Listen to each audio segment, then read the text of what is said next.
Bonjour et bienvenue sur ce webinaire où on va voir possible futur pour votre cabinet d'expertise comptable en proposant des services de data et BI. Si vous avez des questions, n'hésitez pas à les poser dans le chat, j'y répondrai en fin de webinaire. Mais avant de commencer, je vais commencer par me présenter. Moi, je suis Philippe Krimpf, je suis un ancien contrôleur de gestion dans des filiales de groupes internationaux, et j'ai eu une expérience particulière au sein d'un groupe français qui était d'abord sur le marché libre, ensuite sur Alternext et ensuite en LBO, donc qui a vécu une très très grosse croissance à l'international, avec à la fin 11 entités, dont 8 à l'international. J'ai mis en place, j'ai mis en place de l'analytique partout, j'ai mis en place un compte résultat par destination, un compte résultat métier commun à toutes les filiales, des systèmes de budget, de reporting, de business plan. Et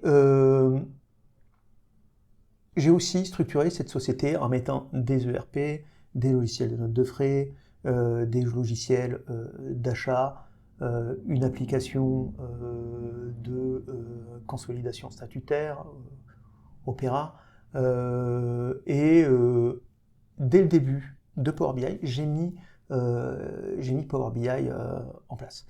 Et ça a été un choc pour moi, parce que même si j'étais quelqu'un de toujours très technique, j'ai compris qu'il se passait vraiment quelque chose au niveau du contrôle de gestion et de l'automatisation de la production chiffrée notamment. Et c'est pour ça que dès 2020, j'ai créé Koken, qui est une société, un cabinet, qui propose de la BI, oui, mais aussi d'autres automatisations sur Excel avec du no-code, et aussi de proposer de la structuration, parce que c'est souvent ce qui manque dans les sociétés, les aider à construire leur contrôle de gestion, et de le construire aussi au niveau software, c'est-à-dire jouer avec les systèmes d'infos et les différentes interfaces. Voilà. Parce que tout ça, il faut générer des interfaces automatisées pour saisir le moins possible. Voilà, alors Koken, c'est un ensemble de contrôleurs de gestion, d'abord des contrôleurs de gestion, mais qui ont aussi cette double compétence technique, ils sont très aguerris à la technique. Voilà, alors, quelques mots sur Power BI pour ceux qui ne savent pas ce que c'est Power BI.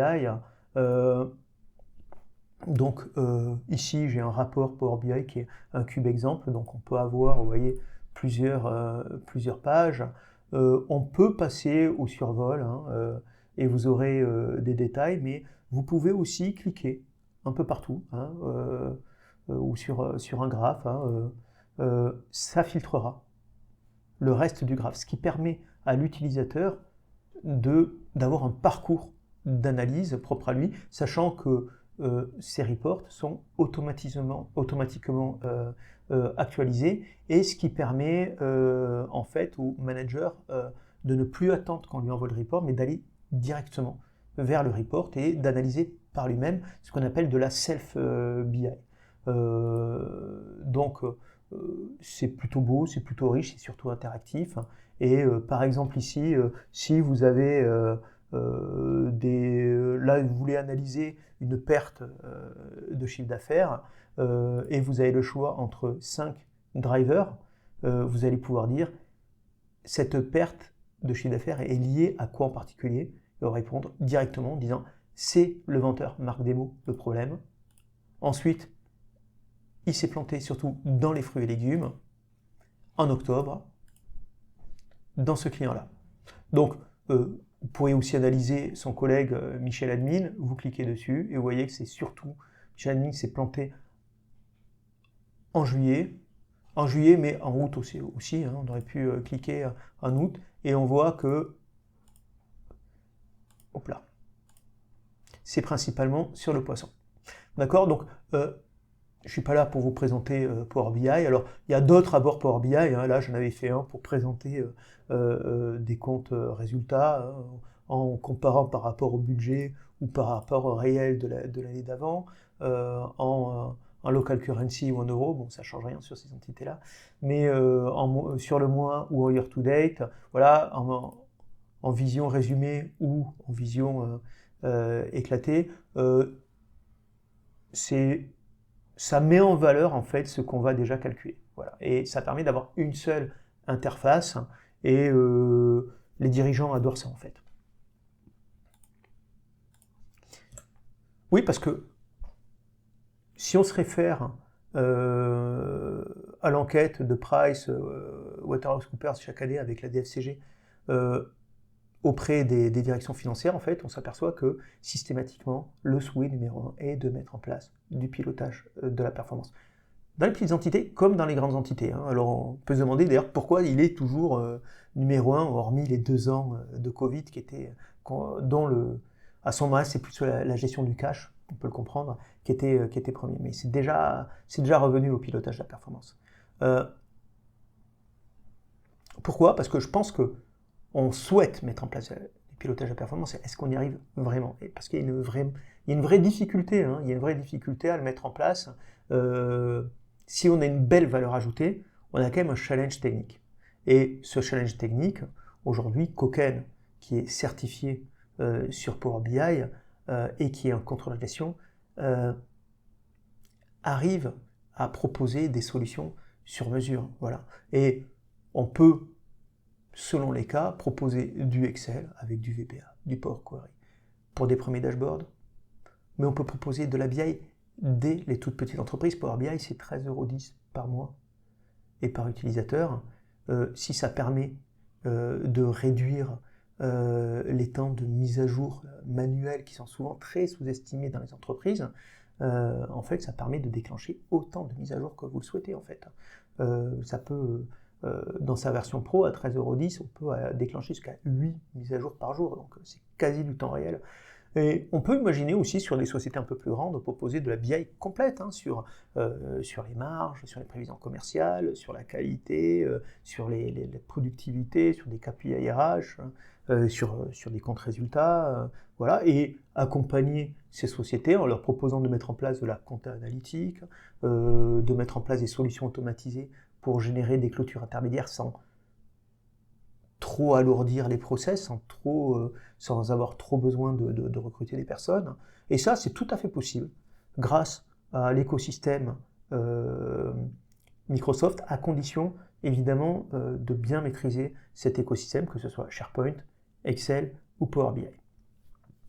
Et ça, certains l'ont compris. Hein, si je prends Grant Thornton, vous allez sur leur site et vous voyez ce qu'ils proposent. Ils sont loin de proposer simplement de l'expertise ou de l'audit. Hein. Ils proposent une palette impressionnante de services, dont ceux couverts par Koken. Par exemple, dans le conseil opérationnel, transformation de la fonction finance, choix des systèmes d'information, automation à travers peut-être du Visual Basic, mais c'est peut-être du Power Query, peut-être du no-code aussi, on fait aussi du no-code chez Koken, ou bien dans l'expertise conseil, structurer un contrôle de gestion, des prévisions de vente, des calculs de coûts, cohérents avec leur système d'information, ou fournir de la BI en automatisant cette production chiffrée, sont des choses qui sont très appréciées.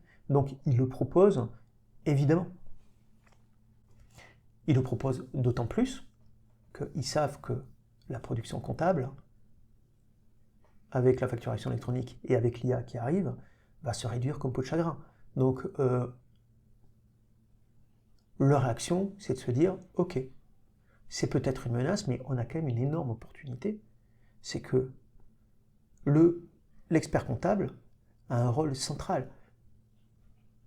Par son expérience, par ses études, il a une vue 360. Et un expert comptable peut se présenter comme un hub de services à valeur ajoutée. Alors ils peuvent proposer des services stratégiques, de la cybersécurité, du RSE, en plus des choses traditionnelles, et pour les missions qui sont récurrentes, internalisent cette partie-là. Hein. Vous internalisez déjà la production comptable, peut-être le juridique, peut-être le social, et externaliser une autre partie en ayant des partenariats pour les missions qui sont moins récurrentes. Et là, moi, ce que je vous propose aujourd'hui, c'est pour la data et la BI d'être partenaire Koken. Ça va vous apporter quoi ? Ça va vous permettre d'apporter un relais de croissance à votre cabinet. Fidélisez aussi vos clients qui sont en train de grossir. Vous pouvez imaginer leur proposer des solutions si vous aidez à leur structuration ou vous existez dans le futur. Et je pense qu'en plus, ça fait du sens. Hein. Et vous allez augmenter aussi la réputation de vos cabinets, vous allez augmenter votre positionnement, vous serez plus premium. Et ça va aussi attirer des talents qui voudront venir dans votre cabinet parce que vous proposez des missions variées et c'est sympa en fait. Voilà.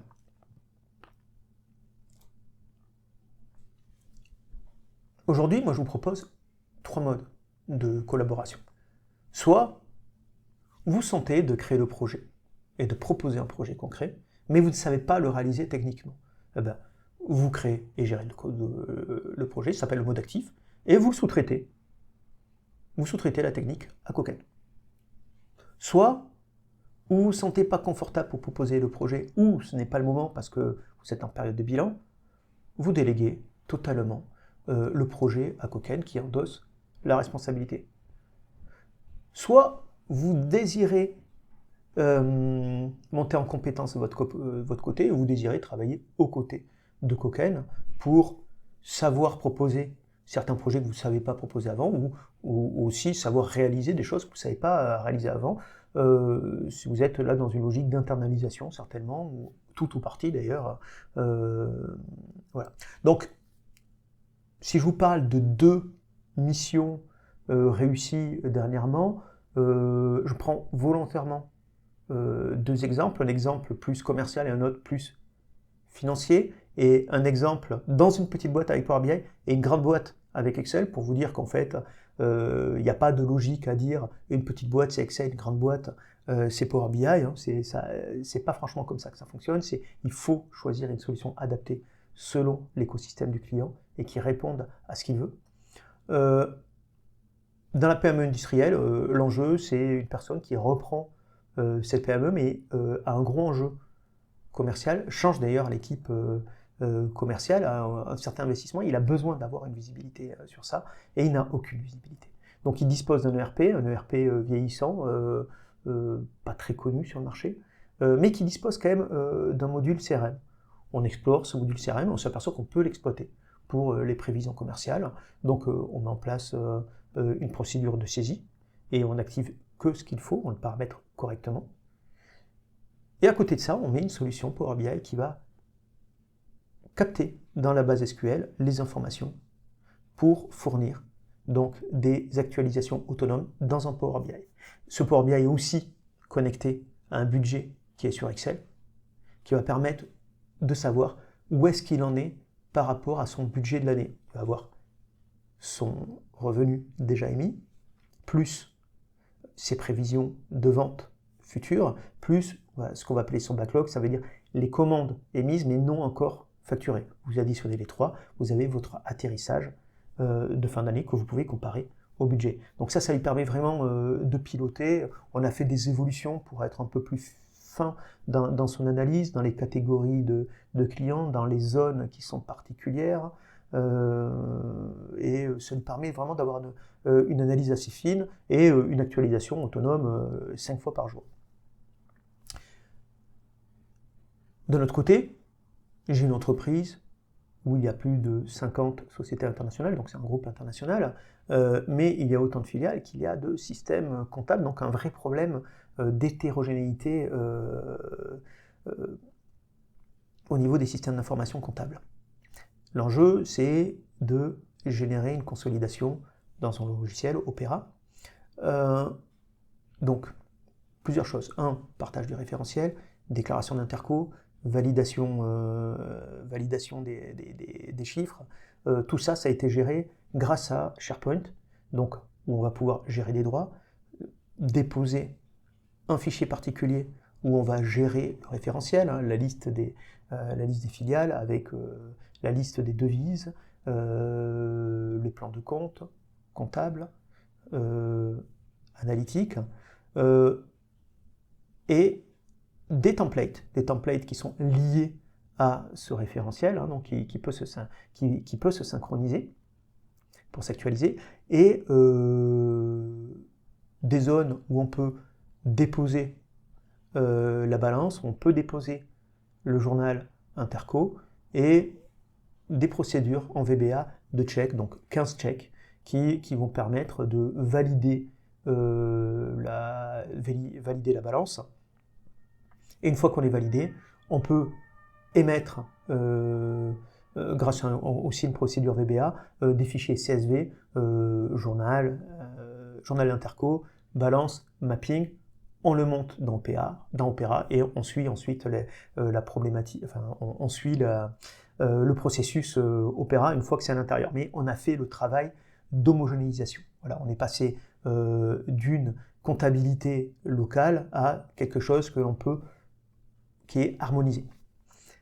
Alors pourquoi 50 jours parce qu'en fait on n'a pas créé que ça en fait. On a créé un interco checker qui permet de gérer, de valider ces intercos, et quand il y a plus de 50 filiales, il y a un vrai enjeu. Aussi, on a créé des utilitaires pour réinitialiser les balances pour le mois d'après. Ce que j'appelle réinitialiser, c'est nettoyer les balances qui avaient été créées, nettoyer les journaux d'interco, les nouveaux comptes que l'on a mappés. C'est reprendre ce mapping et l'intégrer au mapping historique qui est protégé par mot de passe, donc l'intégrer en automatique dans cette zone-là. C'est pas forcément grand-chose, mais quand vous avez 50 balances, en fait, ça peut être 1-2 jours de travail par mois, donc ça permet de le faire très proprement et sans erreur. Voilà, aussi on a mis en place des systèmes de reporting et de check. Et d'avancer aussi, savoir qui avait déposé quoi sur SharePoint, etc. Et savoir si les checks étaient en vert ou pas pour chaque filiale. Donc vraiment un vrai outil, une vraie solution de pilotage.